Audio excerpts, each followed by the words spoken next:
Viktor Frankl said, "Everything can be taken from a man but one thing, the last of the human freedoms. To choose one's attitude in any given set of circumstances, to choose one's way." This is Finding Human with Sue Jackson. Stay tuned for the next hour as Sue explores the human psyche, what makes us tick, and how to live better, more fulfilled and more meaningful lives. Only on 101.9 High FM. Hello, this is a very cold day in Johannesburg today. And I've got a guest coming on, Mari Sukers. We're just trying to connect to her. Our topic today will be We Rise, We Heal, and We Overcome. Mari is an amazing woman. She's a very convincing and powerful person. I met her on Heritage Day when Kalenu and the Union of Jewish Women hosted a breakfast through a new lens from outside looking in. And Mari Sukers and Shego Matong were were the two speakers there. And Mari is a fierce advocate for Israel, and she was a member of the African National member of the National Assembly of South Africa for the African Christian Democratic Party from May 2019 until May 2024. And she has been to Israel on tours to go and see what's going on there. And so she's come back to tell the truth. She was elected and nominated to the National Assembly of South Africa in the general election that was held in 2019. And during a gender-based debate on gender-based violence in September 2019, she called for the House to forget about politics and to show leadership in addressing the violence in our country. And she called a national day of prayer, especially against gender-based violence. Well, now she is on a mission to show that Israel is not an apartheid state. This is Finding Human with Sue Jackson, only on 101.9 High FM. Hello, you're on the Finding Human program, and I've got Mari Sukers on the line with me. We're looking at each other face to face. Last week when we met each other for the first time, we just clicked, didn't we, Mari? Indeed, it was a wonderful meeting, and it was really wonderful meeting you. It was wonderful meeting you, and the funny thing is I received a call from Mari this morning to say, are we meeting on the 1st of October? I said, yes, this morning. In the meantime, I was driving here, never mind. She said, oh my gosh, she'd got it muddled up. But we're here. Here we are. And our topic today is We Rise, We Heal, and We Overcome. And I have introduced you while we weren't on the line yet. And now, Mari, I had actually said that you're a fierce advocate for Israel. I told them a bit about you yourself in Parliament. Now, tell me about what made you decide that you were going to be a voice for Israel. Well, I think the Times chooses us more than it's us, really making a conscious choice.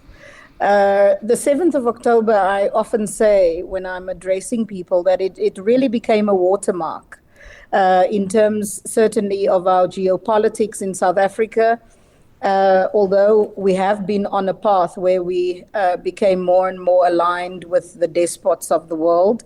But the 7th of October was a watermark in terms of just if you should ask anybody where were they on the 7th of October, I'm certain they would be able to tell you. So it was not a conscious choice other than that the time called for us to, be vocal and speak out, especially in the silence that followed on the 7th, after the 7th of October.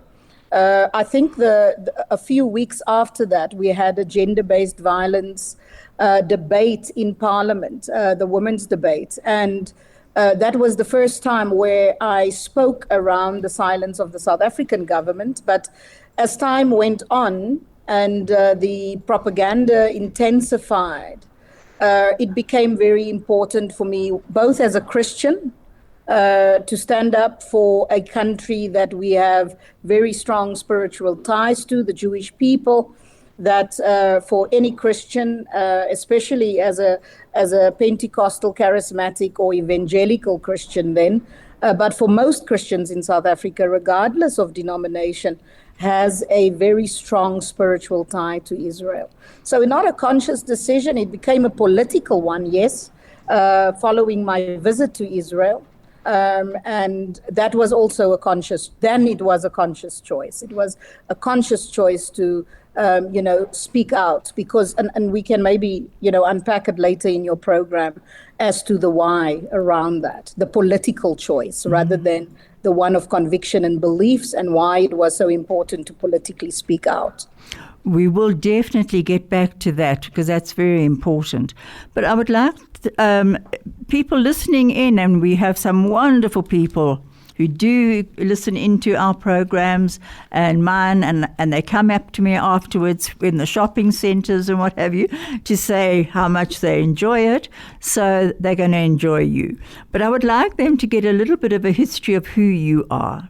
So tell me, I mean, I know your story, and I'd love to hear it again, because obviously I don't know all of it.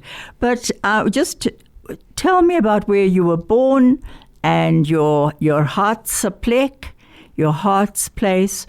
Just tell us a bit about that. Yes. I was fortunate enough to grow up on a farm. My mother, I mentioned in the talk last week, I said I'm the typical story of the South African story, if you wish, in terms of apartheid, because my mother was an 11-year-old child that was sold to my dad, who was a migrant worker that came from the Transkei into the Boland area.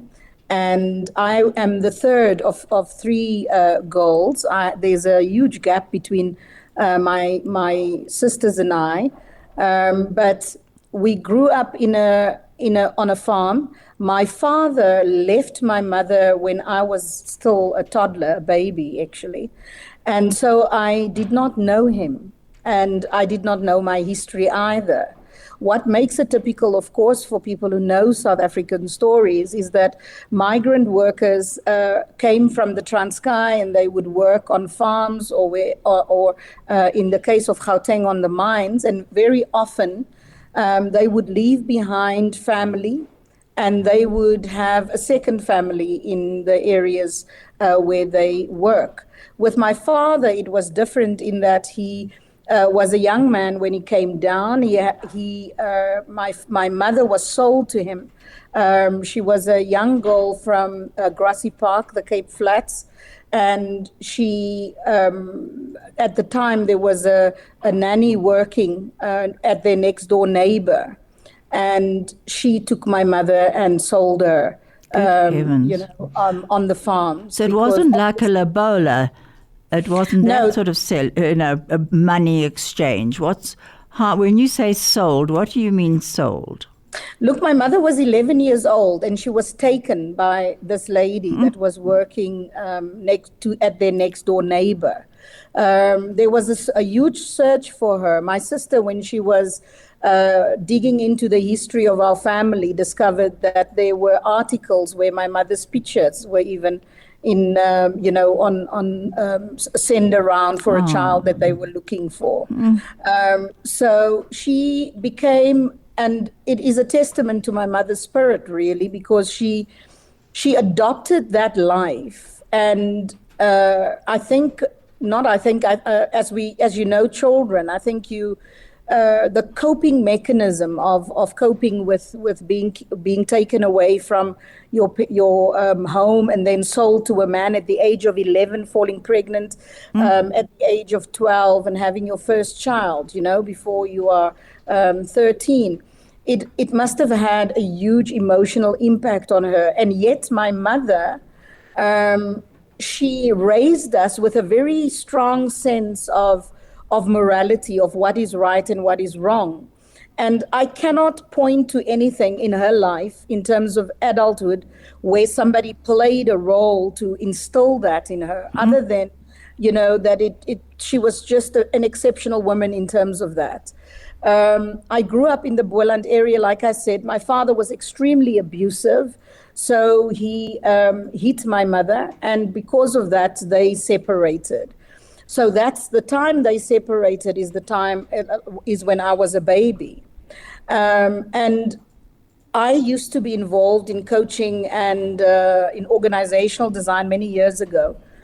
And one of the things we normally ask people are, what's your earliest memory? My earliest memory was my mother and I being next to a road. And that, when I spoke to my mom about it, is the day that she left my father. That must have taken huge courage. She had Huge nothing courage. behind her, and she walked out. She walked out. It's a lesson she taught me that I will never forget. My mother, throughout our lives, has taught us this lesson. Never be dependent on a man. And she said, and never allow a man to abuse you, ever. It was my morning and dinner lesson from my mother. She instilled it in us that you need to be independent, you need to be able to look after yourself, and you need to take responsibility for your life. Absolutely amazing. And did you ever see your dad again or make contact I saw with him? my dad again the day that he was in his coffin. It's a long story, Wow. but yes. I had a memory in the 80s when a man came to our house in the middle of the night and needed help. And my mother helped my father. We lived on a farm at that time. Now, during that period, normally had these big boards that said trespassers will be prosecuted. So if you're not a worker on the farm, people needed to get permission for family to come and visit and people to come onto the farms. That night stood out because the man came in the middle of the night. My mother by then was living with my stepdad, and the two of them brought him in the middle of the night, which had a huge risk for them in terms of their work security. And the next day, also in the middle of the night, they took him away to go, by train to his family. Months after that, my mother would say to me, "That is my dad." That was my. Good heavens. We're going to get back to that in a minute. This is Finding Human with Sue Jackson, only on 101.9 High FM.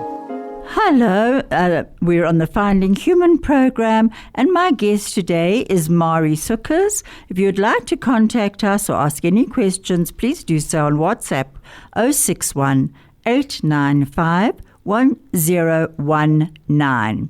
Mari was talking about her dad and a very slight memory of him, and how the strength within her mother to leave an abusive husband when her mother was only 11 when she was sold to her husband. I mean, amazing story. Mari, was your mother Christian? How did you find Christianity? Yes, my mother was a Christian, but my mother was not your traditional Christian. And I guess it has to do with her upbringing. I always call her a bit of a maverick. She had a very strong belief in God, but she was not your religious Christian that went to church on a Sunday morning, Sunday evening. She used to actually say a lot that most people that do that, has the appearance of being close to God, but not. And she had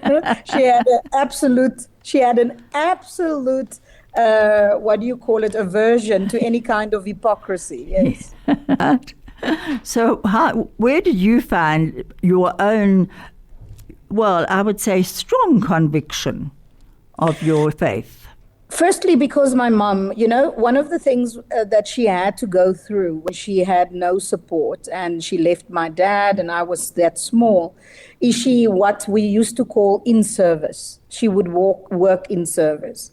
And because she worked as a domestic, she couldn't take me with her. So she left me with her sister, my aunt, at a very young age. And when I was, of course, it emotionally was a very, very tough thing. But one of the things she did as we were walking, and I can still see it in my mind's eye to this day, is she spoke to me and said to me, "You don't have a dad." And it makes me very emotional. I can see. But God is your father. Good heavens. And she said, when you miss me, you need to close your eyes, find a quiet place, and you can speak to God as your father. And I think that was my first Bible story. How beautiful. Or my first Bible study, I would say, from a woman that has endured so much hardship, but had an unbelievable belief in God. She died that way as well. She died at the age of 74. And I always say my mother showed me how to live, and she definitely showed me how to die. Did she die peacefully? She was ready for it. She was waiting for it. She told us that I am dying. She said she was at Tygerberg Hospital. I've never seen it. My mother was an extraordinary woman because of, in spite of what she went through, she had an aversion to lying. She pressed it into her children. You never lie. She said the coward's way is to lie. She taught us that. She taught us that you never be dependent on any person. You work for what you want. She said, as long as you have two hands, your children should never go hungry, and you should never be dependent on a man. She lived a life with a code, with a very strong moral code. And so my introduction to Christianity was firstly my mother telling me about how to pray. Secondly, the confession of faith is at the age of 13. I started reading before I went to school, and I had a love for reading and still do. My husband often says books are the third person in our marriage. And so when I was 13 years old, I read a book that, inspired me to make the prayer of faith, to say the prayer of faith and a prayer of confession that started my relationship with Christ. How amazing, really. And, at the Heritage breakfast, you did say that your story was a typical South African story of black people and colored people, of the oppression. And Yes. But you decided that you were going to educate yourself to the absolute maximum. I mean, for you to have come from that sort of background with a very strong moral base, obviously, your moral compass was definitely in the right direction because of your mom. But, the missing of your mother and the hardships and knowing that your father was abusive, and it must have been incredibly difficult. And yet you got a lot of comfort in the religion. Did you find comfort in the people that you met through the religion as well? I think the reality of who God is what I discovered in the Word of God. My mother did not have a huge support system. They were a very small family. She had one brother, one sister, and the one brother was still very young. Her sister had no children, and that's why she could look after us. But we did not have your traditional comfort of having, a family, a support system, let's say. We did not have that. But what definitely gave me the sense of direction in my life is studying the Word of God. I received a gift from my aunt, who was a Sunday school teacher. She gave me volume 1 to volume 12 of the Children's Bible. That contains the Old Testament and parts of the New Testament.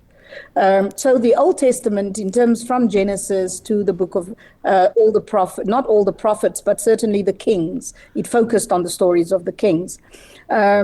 It became the strength, and it gave me direction. I had a sense of, I was very small, and I had a sense of of destiny and purpose that just came from reading the Word of God, that there is a plan for your life, there is a meaning for your life, there is a reality of life that is found not in circumstances, but in the reality of who God is. Good it was heavens. just laid the foundation in my life.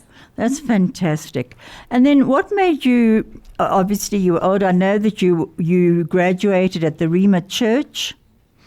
Did you graduate? Rhema Bible College. Yes, as a pastor. Okay. Yes. So then how did you get to be involved with the African Christian Democratic Party? I voted ACDP since 1994. Now, many people do not know this, or if you're not in part of our communities, the political consciousness of Black and colored people is one due to the system that we lived in. We have a political conscience, especially if you were in high school at the time that I was, because the struggle was driven or was pushed by the youth, right? There is a story of the struggle, I think, that many times is clothed only with the African National Congress. And certainly, yes, they played a huge role in it. But I think there's a tale to be told that has to do with the informal, if you wish, unorganized resistance that came from schools, where teachers certainly played a big role in conscientizing us in terms of what racial injustice. So when 94 came on, I was very much what you would call a socialist. But my study of the Bible, the symposium for the reconstruction of Southern Africa that happened in 1993, provided a very it challenged and interrogated my belief system around what is transformation. Racism, is it just white on black? And the person who led that portion of that seminar was a Black constitutional lawyer from a Harvard educated lawyer. And he asked pertinent questions directly to me and to the audience in terms of how do we see racism. It would change the way I looked at politics, because before that, I definitely saw injustice as confined within the South African context of race. I have not looked at injustice within the broader scheme of, firstly, humanity, let's say. And secondly, what is the answer to that? What is the solution? If you remove the white government and you put a Black government in, is that automatically justice? And will it automatically translate to justice? Will it translate to transformation? So when I went into 94 and the elections, I did not vote as a colored person. I did not vote as a Black person or a disenfranchised person. I voted as a believer, a believer in the context of the biblical worldview, in terms of justice, in terms of nations, in terms of politics, understanding that first and foremost, that God is the installer of governance. He is the one who initiated governance structures when he taught Moses that, you know. So getting involved with the ACDP was based on that, voting ACDP. And then in 2018, the direction of our country, it became really clear to me that we need a radical and a drastic change. And I still do. I thought at the time that the concept of Christian democracy, the concept of transformation, not on the basis of race, but humanity, that concept was not well articulated. And that's how I became involved actively in the structures of VP at the time. Amazing. Now we're going to jump ahead a little bit, because in March, I think you wrote an article on March the 27th, 2024. If anyone would like to pick it up on Safari or Google, it's a very good article. And it says ACDP participates in Peace Mission Israel. And you'll find that under Mari Sukers. So Sukers. Now, Mari, what happened that you actually got involved with that, with the going to Israel after the 7th of October? It was an invitation by the South Africa Friends of Israel. Right. They invited us to join the mission. Now, who was us? The ACDP, and I was then the delegate that was sent Okay. to Israel. And was there quite a so big group of you? There was a bit, I must say, there was a big group. I think we were about, I'm under correction, I think we were about 20. All South African? All South African, and they were South African spiritual leaders, South African NGOs that went to Israel, yes. And what did you expect to see when you got there? You know, I got on the plane. I said we were on the last LL flights out of South Africa. And we came back on the last one in. Good heavens. We went with one of the last one and we came back with the last. So the whole experience for me started on the plane. I think seeing the Jewish community, you know, these are all strangers. Everybody's strangers. I actually asked the lady that there was a young girl sitting next to me, do you all know each other? Because I really, I was taken with the sense of community, you know, the culture. The culture, the value system of, it's as if everybody belongs. The you know? Ubuntu. Yes. The Ubuntu in Judaism. Yeah. Yes, very well defined. Very well defined. Yeah. So for me, I went with the expectation to see for myself, to learn for myself. It came with a background, obviously, because the propaganda that is out there, and I call it propaganda because that is what it is, right? In terms of Israel is an apartheid state and everything politically that goes around that is very successfully being promoted both locally and overseas. I went there as a political leader. There was a sense of excitement in the sense of it is a pilgrimage for any Christian to go to Israel. My expectations going was to learn and to listen. That was it. Absorb, learn, listen, you know, against the backdrop of October the 7th. And were you made welcome when you arrived? Unbelievable. I cannot explain. I was telling people how it felt for South Africans, especially when we arrived there. The first thing that hits you was the faces of the hostages on the photos as it was displayed, you know. At the airport, everywhere. Everywhere, bus stations everywhere. But when we landed, it is there where, for me, the mission is clear in terms of Israeli-South African relations. So I looked at it through the lens of political leadership, like I say.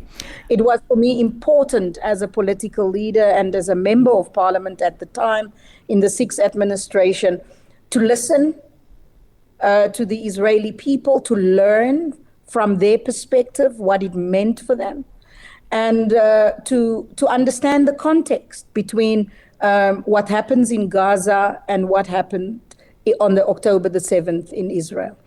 And Mari, I mean, as you say, coming from South Africa, the ANC especially, they push the narrative of Israel being an apartheid state. What do you feel about that narrative?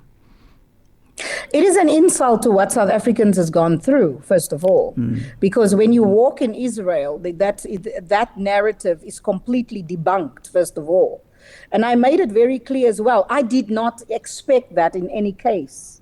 You know, for me, it was, like I say, it was about understanding the political context with the backdrop of October the 7th. But in terms of the apartheid narrative, it is extremely problematic for the conflict in the Middle East, this propaganda, because what it does, it takes away the accountability of leaders to, within the context of their own circumstances and the obligation and responsibility that they have towards their people, to seek the solutions and adopt the guidelines and values and beliefs that will allow for peaceful resolution within that context.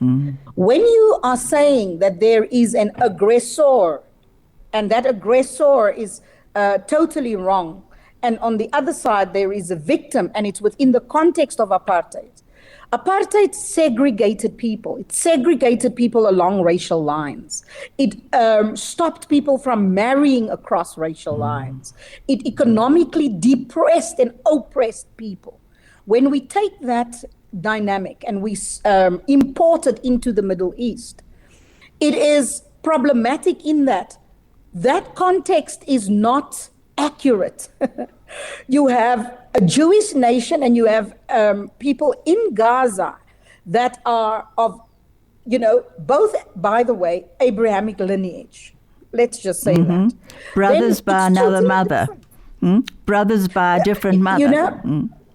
Exactly. There's a religious context to the conflict that, if ignored, leaves people to deal with what is on the surface rather than what is deep-seated and held beliefs that are a challenge, and that the people of that region needs to find each other. Not we South Africa, by inserting apartheid and by becoming an extension of the despots to literally become part of this war, insert ourselves in the way that we have done. We have fueled the fire that prevented one, for Israel to recover and heal. I'm talking about the nation, the people, the families. Secondly, for a resolution from a political perspective to drive that responsibility to leaders, that they need to dialogue. We took that away. We became part of the problem. I may have just diverted from the question that you asked me. What you said was so worthwhile. We're going to get back to that. This is Finding Human with Sue Jackson, only on 101.9 High FM. Hello, this is Sue Jackson, and I'm back with Mari Sukers. And Mari, that was Rabbi Doron Perez, and what he said was so true, because you've said that also. You said we need to stand up and shout out more as Jews. So we're getting back to when you were there, and knowing that our government was taking Israel to the International Court, the ICJ, as a genocide case against them. Did you find that you saw apartheid anywhere in Israel? So it is, it is really. I'm looking for a word. It's such an insult, isn't it? Look, firstly, we need to say that it is actually contributing to the ongoing conflict by inserting apartheid, because it inflames people internationally who has no concept of what apartheid really looked like in South Africa. It also excuses, right? Because what you do then is to say this is resistance. October the 7th is resistance. It is immoral, because what you are actually doing is, once you have defined something within that context, firstly, because it is a lie, it is immoral, but secondly, is that you are basically giving a license or a justification for something on the basis of a history of a country that there are no parallels that you can draw between the two. Now, the immorality of this is, one, the ANC, the African National Congress, has used apartheid for the last 30 years in our country as a way campaigning to remain in power and to keep our people tied to the past.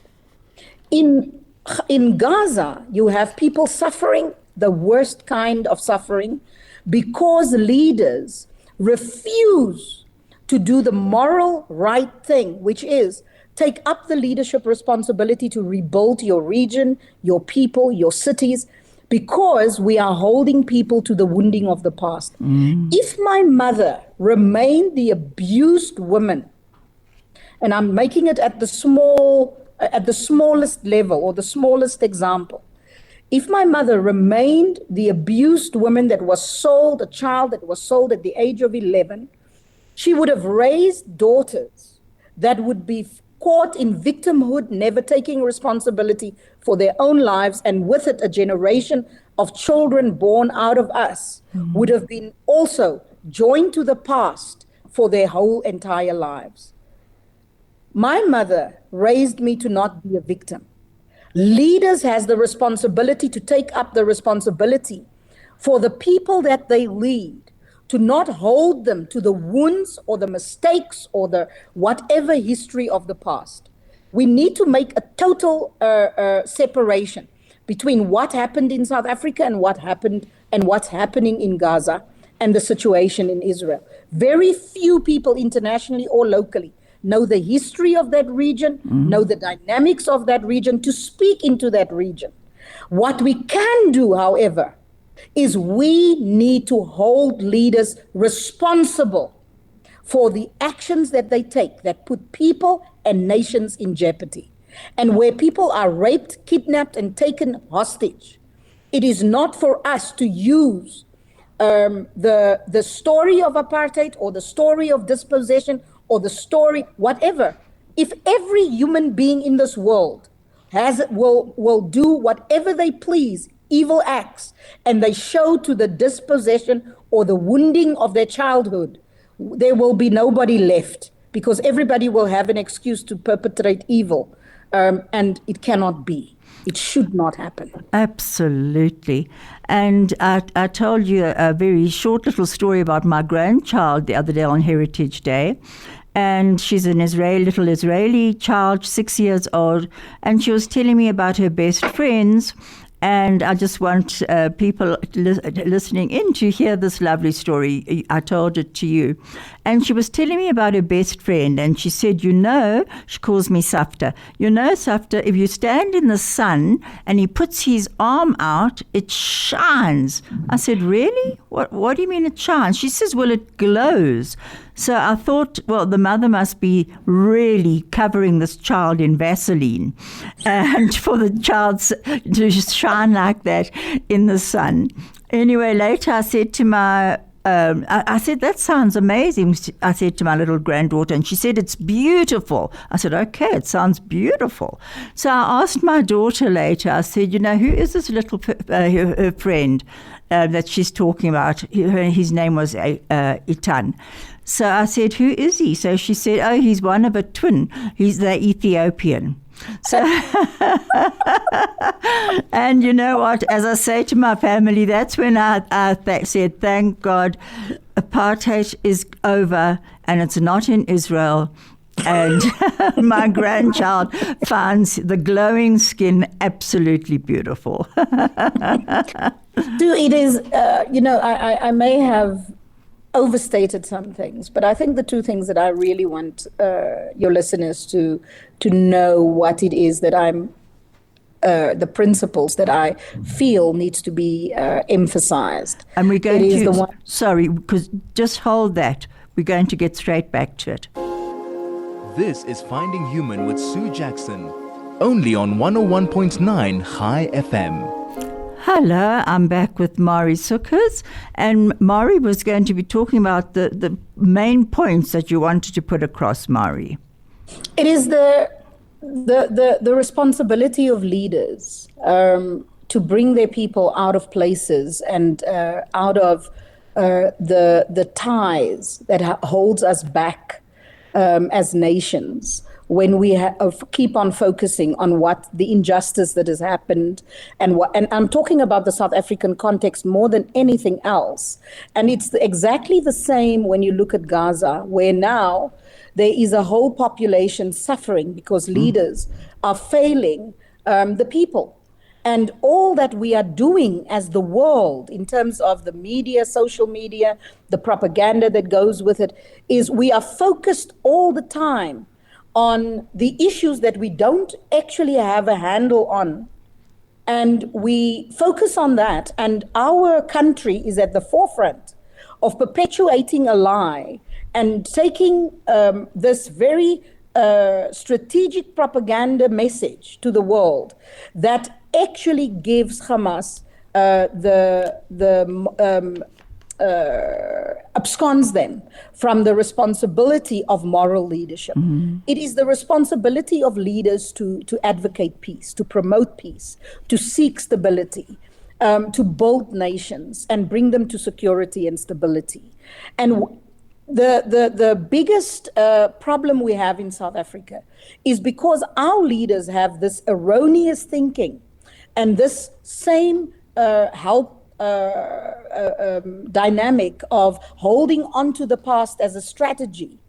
They cannot identify when nations refuse for their population to be left unprotected, for their to protect their borders, to protect their people, because South Africa's borders are unprotected. Absolutely. South Africa's communities are overrun by organized crime.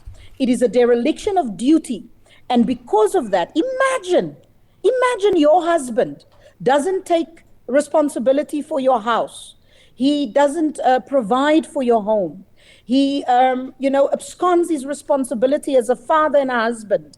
But he goes into another house of another man. And he goes there to, wield authority there and make that house his responsibility, but he leaves his own home unattended and unprotected. It is exactly the same for me when it comes to the South African government. For our president to stand up in the UN, speak on apartheid and draw parallels, while 70 people are being killed in South Africa daily, while our borders are overrun, while we have 60% unemployment, it is an absolute scorecard of failure of his own government under the 6th administration and now in the GNU for them to turn the tide around. What he's doing is having a direct impact on the South African population because, one, does the friends that they embrace contribute to the economic well-being of South Africa? Do their ties, their international friends, do they actually contribute in terms of employment and our economy to the well-being of this country? They do not. Let me tell you, in Belleville, our Belleville you would not recognize.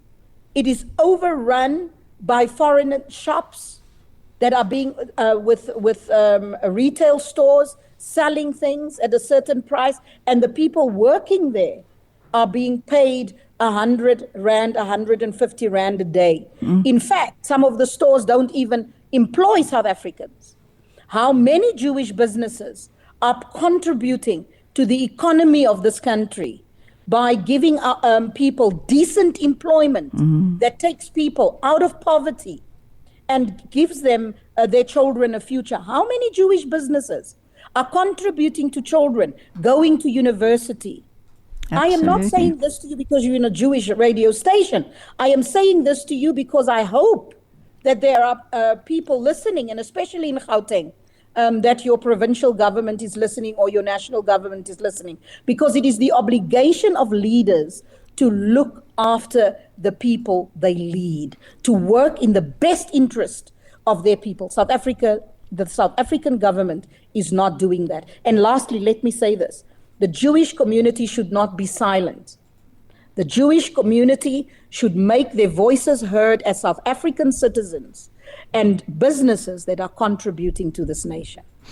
Wonderful. Mari, I'm being told to wrap up, but I wanted to find out from you about Leila Khalid Drive, that they're wanting to change Sandton, but we'll have to do this again. It's been wonderful being with you. Thanks so much. Rumi gave this wonderful quote. Let me just think about it. Out beyond ideas of wrongdoing and right doing is a field. I'll meet you there. Let us hope that one day the Palestinians and the Israelis and all of us around the world will be able to meet each other in a field in peace and harmony. It's a Jewish New Year beginning tomorrow night. I wish all our listeners peace and prosperity, health, and most in our country, our ancestral homeland, Israel. May there be peace. Thank you so much, Mari. God bless.